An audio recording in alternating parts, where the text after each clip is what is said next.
Bienvenue sur Watch Mojo! Aujourd'hui, nous vous présentons notre top 10 des moments les plus effrayants dans les jeux sans rapport avec l'horreur. Where's that coming from, Mendoza? I don't... There! Mira!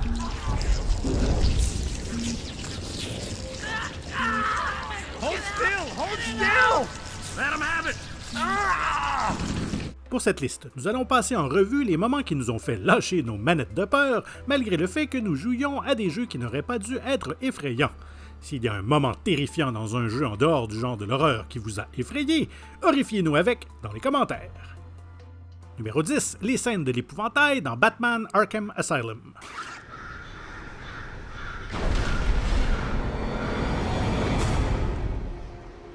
Batman n'est pas exactement connu pour ses histoires joyeuses et pleines de couleurs. Pourtant, les scènes de l'épouvantail dans Arkham Asylum sont carrément terrifiantes.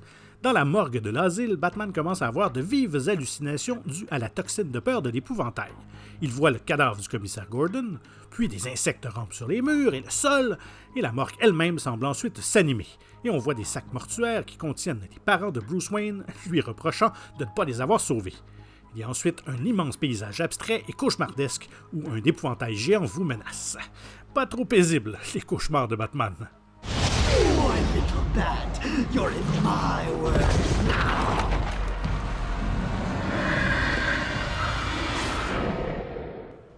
Numéro 9. Le piano dans Super Mario 64.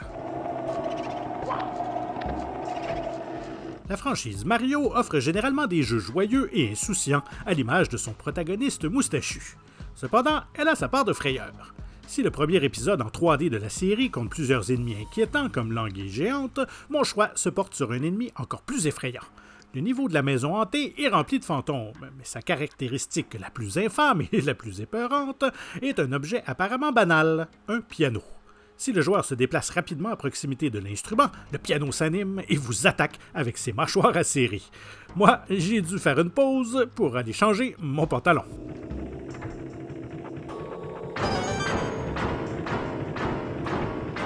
Numéro 8, Gygas dans Earthbound.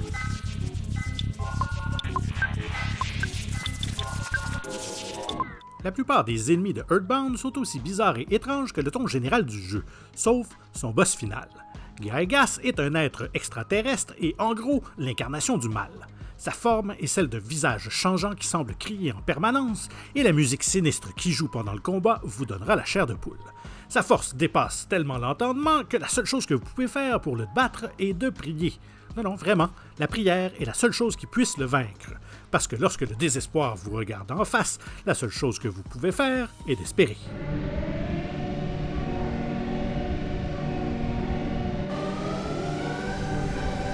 Numéro 7, la main morte dans The Legend of Zelda Ocarina of Time.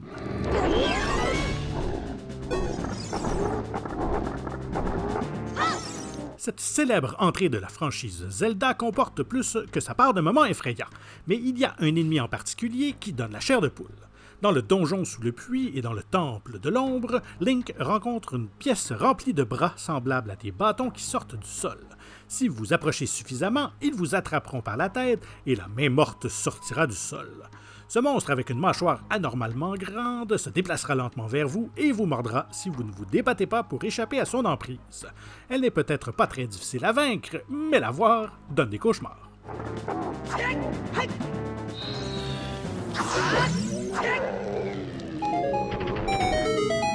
Numéro 6, le Flood dévoilé dans Halo Combat Evolved.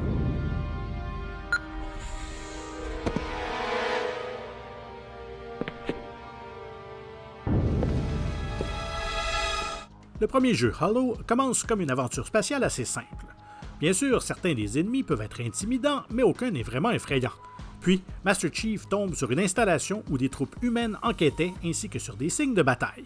Grâce à un enregistrement, on découvre que les soldats ont été attaqués non pas par des forces du Covenant, mais par des parasites appelés le Flood, qui infestent et transforment les êtres en choses grotesques ressemblant à des zombies.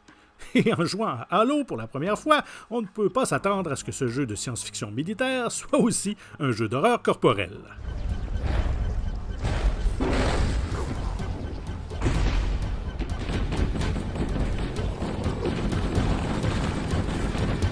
Numéro 5. Hallucination dans Max Payne.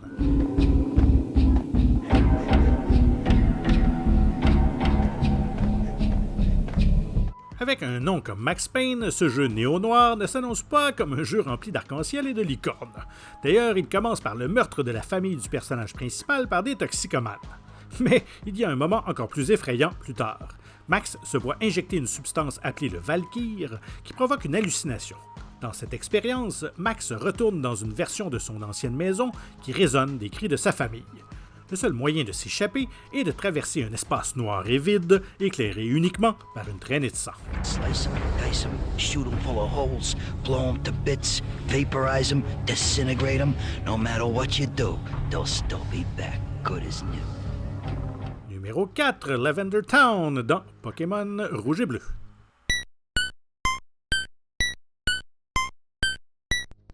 Pokémon est pour tous les âges, et pourtant l'une des zones les plus célèbres de ses premiers jeux est assez troublante.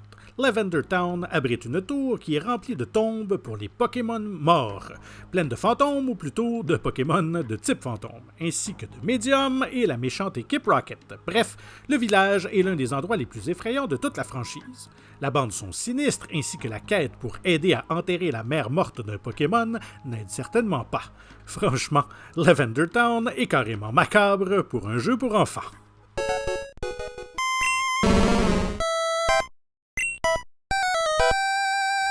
Numéro 3, la Lune dans The Legend of Zelda Majora's Mask.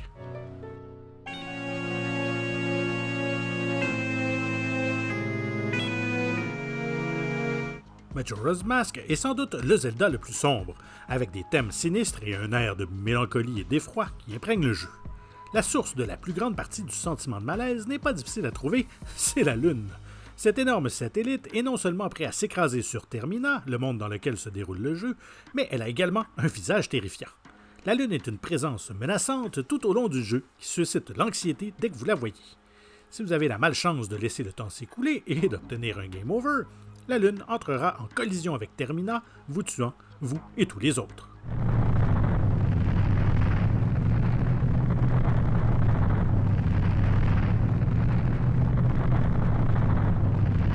Numéro 2, l'extinction des feux dans Gone Home.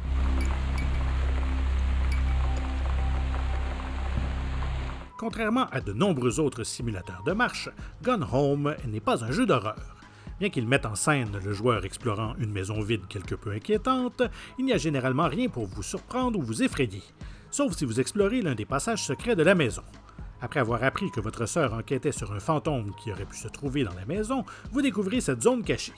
À l'intérieur, il y a un crucifix. Si vous choisissez de le ramasser, les lumières s'éteindront. Il s'agit peut-être d'une petite frayeur, mais compte tenu du contenu modéré du reste du jeu, cet événement inattendu risque de vous faire sursauter, surtout si vous jouez dans le noir.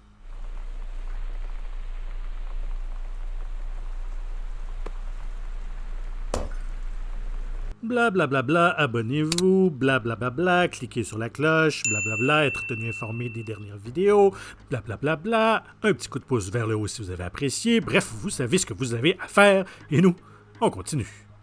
Notre numéro 1, la Reine Vortex dans Echo the Dolphin.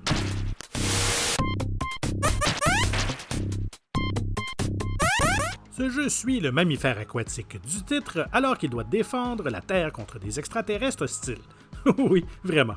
Notoirement difficile, la seule chose plus terrifiante que la difficulté, c'est son boss final. La Reine Vortex est la chef des forces extraterrestres contre lesquelles Echo se bat.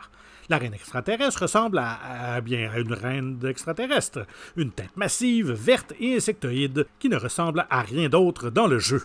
Et étant donné la difficulté à la vaincre, vous pouvez redouter de la revoir plusieurs fois.